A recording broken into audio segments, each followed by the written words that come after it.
எங்க மத்த சாட்சி என்னன்னா ஒருக்கா நிறைய தண்ணிக்கு எக்ஸிடா இருக்குது. ஆனா அந்த நாள் அது தண்ணிக்கு கூட எக்ஸிடா வந்துட்டு. அப்போ அப்பா பார்மசிக்கு போனார். பார்மசியில அவங்க டாக்டர்ஸ் மருந்து தந்தாங்க. நாங்க அப்பா அந்த மருந்து வீட்டுக்கு கொண்டு வந்தோம்னா நானும் அம்மாவும் பார்த்தோம். அதுல போட்டு அது ஒரு நித்திர மருந்து மாதிரி. அப்பா ரொம்ப அழிந்து கொண்டிருந்தா. அந்த நித்திர மருந்து கொடுக்க எங்களுக்கு விருப்பம் இல்லை. அப்ப நான் உடனே தம்பிக்காக ப்ரே பண்ணினேன். நான் ப்ரே பண்ணினேன். இயேசுப்பா இந்த மருந்து கொடுக்க கூடாதுன்னு. அது நான் காலம் எழுதி இந்த மருந்து பின்னுக்கு போறது. தம்பி நல்லபடியா நித்திர கொள்ள வேண்டும். கொஞ்ச நேரம் லேட்டா தம்பி நல்லா நித்திர கொண்ட காலம் எழுதி அந்த மருந்து நாங்க பின்னுக்கு போட்டோம். இயேசுப்பாவுக்கு சோஸ்திரம். அதே மாதிரிதான் நாங்க இயேசுப்பாக்கு ஏதாவது பிரச்சனை இருந்தா கேட்டா இயேசுப்பா அந்த பிரச்சனையை சால்வ் பண்ணுவார். ஒவ்வொரு காரியங்களுக்கும் ஒவ்வொரு டைம் வச்சிருக்காரு இயேசுப்பா. அது இப்ப நாங்க இந்த யுத்தம் கத்துடையது, தோல்வி சாத்தானுடையது, ஜெயமோ நம்மளுடையது. அதே மாதிரிதான் இயேசுப்பா எங்களுக்கு அந்த ஜெயனுக்கு தந்திருக்கிறார். நாங்க ஏதாவது உங்களுக்கு ஒரு பிரச்சனை இருந்தா நாங்களே சால்வ் பண்ண ட்ரை பண்ணக்கூடாது. ஏனென்றா நாங்க சால்வ் பண்ணியா எங்களுக்கு சேல் தான் கிடைக்கும். ஆனா இயேசுப்பா எங்களுக்கு அந்த பிரச்சனையை சால்வ் பண்ணியா எங்களுக்கு வெற்றி கிடைக்கும். அது திருப்பி எங்களுக்கு அந்த பிரச்சனை வந்தா இயேசுப்பா அந்த பிரச்சனையை மாற்றி எடுத்து விட்டுடுவார். யுத்த கத்துடையது, தோல்வி சாத்தானுடையது, ஜெயமோ நம்மளுடையது. அதனால இயேசுப்பா சொல்லுகிறார், நீ என்னால் மறக்க தருவதில்லை. அப்படி என்றால் இயேசுப்பா எங்களை மறக்கவே மாட்டார். அவர் எங்களை உள்ள கையில வச்சிருக்கிறார். ஒரு நாளும் எங்களை மறக்க மாட்டார். நாங்க நீதி அவரை மறக்கலாம். ஆனா அவர் எங்களை ஒரு நாள் ஒரு நிமிஷம் ஒரு செகண்ட் எங்களை மறக்கவே மாட்டார். அவரை விட்டு விலகவே கைவிடவே மாட்டார். அவர் எங்களை மறக்கவே மாட்டார். இயேசுப்பா ஒவ்வொரு நாளும் எங்களோடு இருக்கிறார். எங்களை ஹெல்ப் பண்ண, எங்களுக்கு ஒவ்வொரு காரியம் செய்ய எங்களோடு இருக்கிறார். அதனால நாங்க கவலைப்பட தேவையில்லை, பயப்பட தேவையில்லை. ஏன்னா இயேசுப்பா எங்களோடு இருக்கிறார். அவர் எங்களோட ஹார்ட்டில் இருக்கிறார். அவர் எல்லாரையும் விட பெரியவர். ஆமா. இப்ப நான் இதுக்காக ப்ரே பண்ண போறேன். இப்ப நான் ப்ரே பண்ண போறேன். இயேசுப்பா இந்த நாளுக்காக நன்றி. இயேசுப்பா இந்த மெசேஜ் கேட்கிற ஒவ்வொரு ஆக்களையும் பிளஸ் பண்ணுங்க. இயேசுப்பா இந்த மெசேஜ் நான் நல்ல பிரியா சொன்னதுக்காக நன்றி. இயேசுப்பா ஒவ்வொரு சிக்கால இருக்கிற ஆக்கள் பிளஸ் பண்ணுங்க.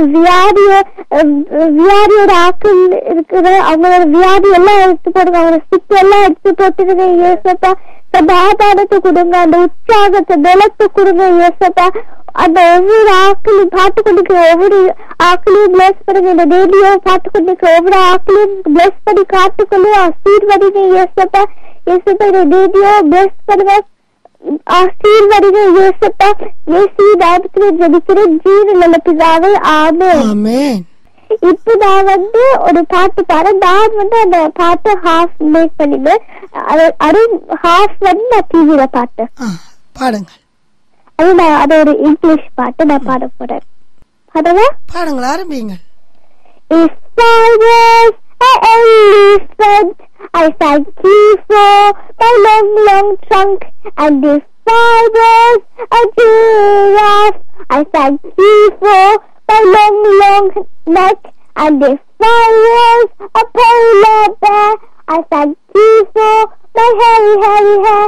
But I just want to say, Father, thank you for making me, 'cause you gave me a smile and you gave me a heart. You gave me a brother and you gave me Jesus Christ. And I just want to say, Father, thank you for making me.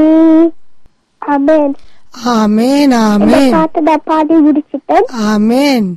நன்றி, நன்றி. கர்த்தர் உங்களோடு கூட இருக்கிறார். ஆமென், ஆமென். பிரவீனா, இந்த நாளிலும் இந்த நேரத்திலும் கர்த்தர் உங்களுக்கு ஒரு வார்த்தையை கொடுக்கிறாரம்மா. ஆமென். அது பெரிய ஆசீர்வாதம்.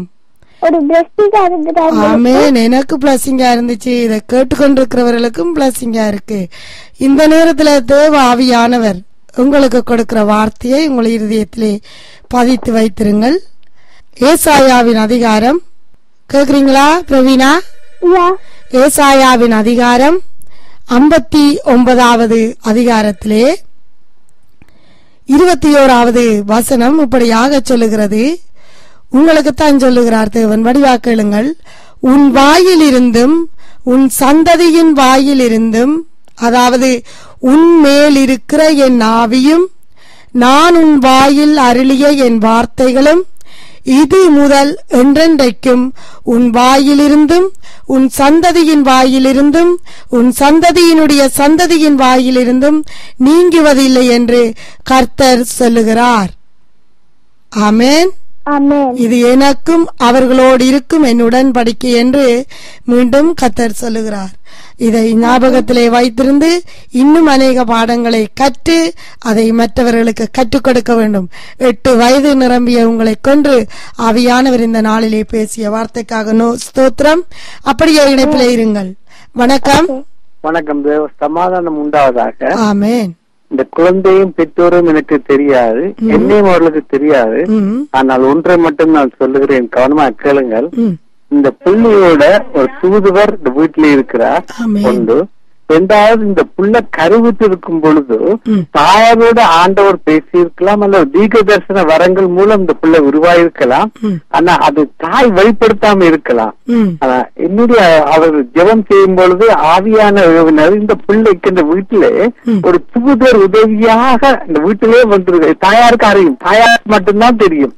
அதாவது கணவனுக்கு தெரியாது, தாயாருக்கு தெரியும். இந்த பிள்ளைக்கு ஒரு தூதர் இந்த அறையிலே நேரம் அந்த இந்த குழந்தை தூதரோடு காய்ச்சி கொண்டிருக்கலாம், அதை இந்த தாய் கண்டு கொண்டிருக்கலாம். இந்த குழந்தைக்கு ஒரு தூதுவர் உண்டு என்பதை நான் என்னுடைய இந்த ஆவியான உணர்த்தினபடியா நான் இதற்கு சொல்லுவேன். கஷ்டப்பட்ட மகளை மென்மேலும் ஆசீர்வதிப்பாராக. ஆமென். நன்றி ஐயா இந்த வாழ்த்துக்கு. வணக்கம். வணக்கம். வணக்கம். நான் ஜெயா கலைக்கிறேன். ஆமென். சொல்லுங்கள் ஜெயா கனரத்னம் அவர்களே. ஸ்தோத்திரம். பிரவீனோட செய்தி ரொம்ப ஆசீர்வாதமா இருந்துச்சு. ஆமென். கர்த்தர் குழந்தைய ஆசீர்வதிப்பதாக. ரொம்ப கண்ணீரோட இப்படி தேவன் பாலகர் வாயினால தேவன் வெளிப்படுறாருன்னு சொல்லி அந்த குழந்தைய கர்த்தர் வேலடிச்சு பாதுகாத்து தன்னுடைய நாமத்தை இன்னுமா அதிகமா உலகமும் எடுத்து பயன்படுத்த விசுவாசி. ஆமென். ஸ்தோத்திரம். நன்றி சகோதரி, நன்றி. பிரவீனா. ஆமென். உங்களுடைய அம்மாவினிடத்திலே கொடுங்கள்.